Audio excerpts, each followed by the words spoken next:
The raid. Of all the strange events of a very strange day throughout Captain Henry Carter's, this was by far the strangest. He was climbing over the rooftops of London Docklands with a girl dressed as a boy. Maybe he should never have ordered the champagne. As soon as she explained her plan, Martha had insisted on returning to his rooms. There she made him use his new telephone to contact the number of highly placed officials and civil servants. By making use of his royal connections, Harry had finally reached the right department. Soon afterwards, a messenger had delivered a stack of papers and documents. They were maps and plans of the streets around Black Dog Lane. It hadn't taken Martha long to find what she wanted. There, she said, jabbing her finger at the plan. An empty warehouse backing into the Cosmic Peacemaker laboratories. Just what we need. We'll go in over the roofs. Carthus was horrified. My dear girl, don't you realize I'm a guards officer. I'm not allowed to carry parcels in the streets, let alone commit burglary. Martha ignored him, looking down at her tweed walking outfit, which had been bugging her all day. The other thing, I can't go climbing over the roofs in this get-up. What kind of clothes have you got here? Carthus was outraged. I can assure you there are no young ladies in this habit of keeping their clothes in my rooms. Martha laughed. I don't mean girls' clothes, you tweed. I mean men's clothes. Your clothes will do. You're a bit taller than me. I hardly think there will be anything suitable. Don't you have any jeans or anything? No, you don't. You won't have, would you? What do you wear when you're not dressed up?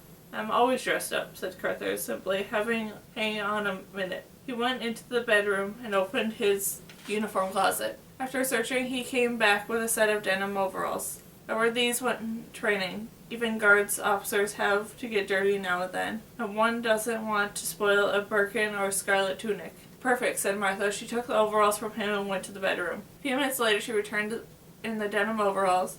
The trouser bottoms were rolled up, but they fitted very well, perhaps a little too well. How do they look? Like Vesta Trilly. Who?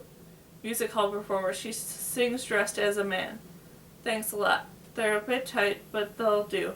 Now, all I need is an overcoat and a hat, and I'm all set. Come on. With Martha wrapped in a coat and hat, they called a hansom and returned to Black Dog Lane. Martha found an empty warehouse in a nearby alley. She took off her coat and hat and climbed up the drain pipe. Harry followed. After all, he thought, what else could he do? Now he was climbing over the warehouse rooftop after Martha, clinging on for dear life. He found her crouching by the skylight, her form outlined against the sky. This is it, I hope. If my calculations are okay, we're directly over the Peacemaker's place. Help me get the skylight open. Arthur sighed. In for a penny, move over and let me. He leaned over the skylight and knocked out one of the dirty glass panes with his elbow. Glass trickled down inside. He listened for a moment, and nobody seemed to have heard. He reached inside and slipped the catch carefully. He lifted the skylight open. You're quite good at this, whispered Martha. If they chuck you out of the guards, you can start a new career as a gentleman burglar. She edged him past the roof. I'll go first. Before he could stop her, she turned over and slid her legs, then her body through the open skylight. She hung for a moment, her arms length, then dropped. Peering through the skylight, Carthers heard a thud in some unladylike language. Then Martha's voice floated up. Come on, there's not much of a drop. Carthers followed Martha's example. He dropped and landed in a heap of dusty floor. Martha helped him get up. There must be a door somewhere. Carthers peered around the dark room. Over there, he said. Look, there's a line of light. They groped their way to the access room, stumbling over all sorts of household objects, including a mangle of tiny bath, an armchair, and an old sofa. Finally, they reached the thin line of light coming through the faintly under the door. They opened the door quietly and peered out. It gave onto a grimy corridor which ended in a short, steep staircase. Martha and Carthers crept along the corridor and down the staircase. They found themselves in another world. There were a long, curved corridor, its dazzling white walls glowing dimly with soft inner light. There were doors along the walls to either side, and a large set of double doors stood open in the far end. A blaze of light shone out from behind the doors. This is more like it, whispered Martha.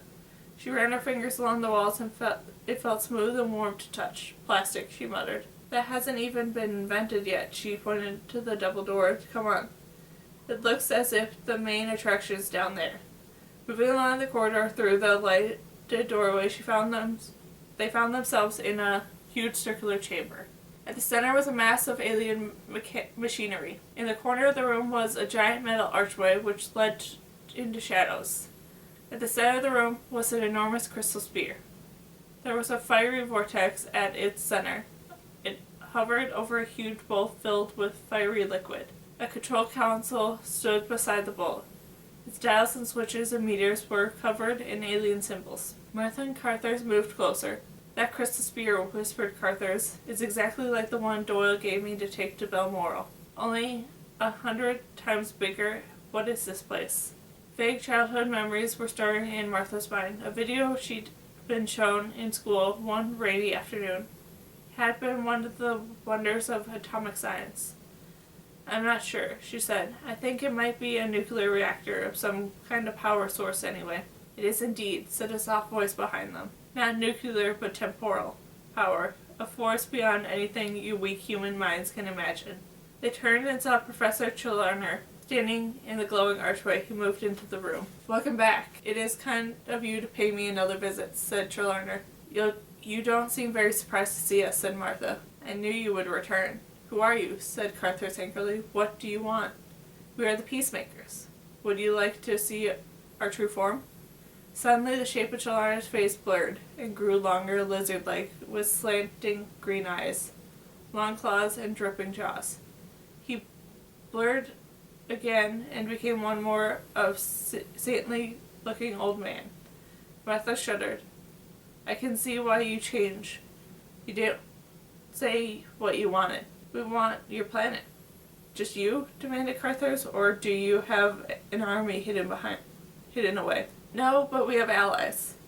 He turned as the arch began to blaze more brightly. A giant figure appeared. It wore black battle armor and large dome helmet. It held a blaster in its gloved fist. "I knew it," said Martha. "Judoon." Judoon trooper marched into the room with a thud of heavy boots. Then another followed. "These people are spies," hissed Challoner. "They are trespassing and must be punished. Kill them." The Judoon raised the blasters and took aim. Deep voice said, "Stop." A third, even larger Judoon warrior had appeared in the archway. "It's all right, Captain. We're just executing some rebels," Challoner said. "You do not yet have authority over this planet, therefore they cannot be rebels. Native life forms must not be destroyed without due process." "But I told you, they're spies." "There must be a trial." "Not guilty," said Martha, determined to show she wasn't afraid of the Judoon. Carthers was still staring at the creatures in wide-eyed astonishment. "There's no time now," Challoner sighed. "Bring them with us. We'll deal with them later."